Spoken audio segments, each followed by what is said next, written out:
Dominic Ongweng defected from the Lord's Resistance Army and handed himself over to Seleka rebels in the Central African Republic. Last weekend he was transferred to the custody of the International Criminal Court.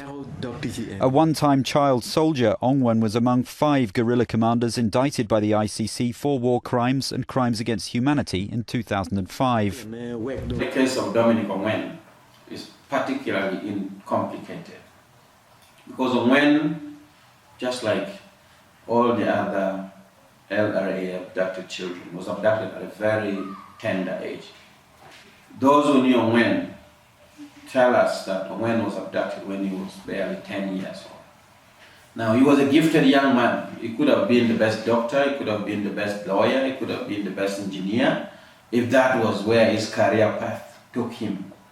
Now, in this occasion, on his way to school, he got abducted by the LRA and subjected to the brutal indoctrination and training of the LRA. And he made his choice to comply or perish. And he chose compliance.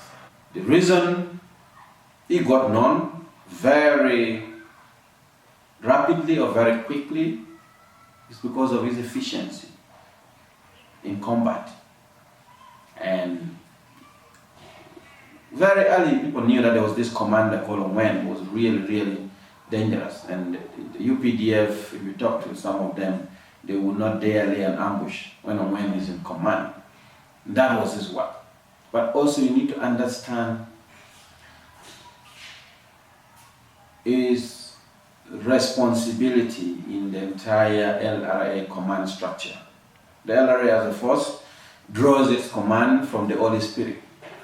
So Joseph Kwan will tell you, I was the first victim of abduction. Me, I was abducted by the Holy Spirit. At least the Holy Spirit instructed me to abduct you and the others. You know, we are gorilla, we are rebel, we don't have medicine. But with the help of Spirit, they will tell to us, you, Mr. Joseph, go and take this thing. So there was this multiple abductions according to the LRA, and a mystical belief that the LRA leader, Joseph Kwan, would know what you're doing, would know what you're thinking, would know what your next step would be, and that's why there was such loyalty to the LRA leader, because people believed that he possessed some supernatural powers. He's accused of directing bloody campaigns in northern Uganda where thousands of people were abducted to be used as child soldiers or sex slaves. When he was indicted by the ICC, a lot of questions were raised in terms of how do you separate the responsibility of Ongwen as a child and the responsibility of Ongwen when he became an adult? And does it matter the fact that this child was abducted, someone failed to protect him, but also was raised in a very brutal environment? And now, as Bishop Ochola always says, that the nature of the LRA is that if a child is abducted, they destroy the humanity in you and turn you into a monster, a killing machine. So where do you draw the line between the victim and perpetrator? I think that is an important legal question that the International Criminal Court will have to reckon with.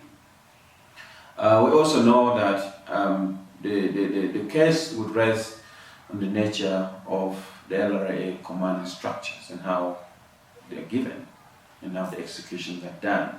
So there are a lot of questions, but more importantly, I think for Ongwen's case is that it offers the first opportunity to really put the LRA insurgency in context, for the world to understand the nature of the LRA and the layers of responsibilities that should be addressed if justice is to be done in the northern Ugandan context.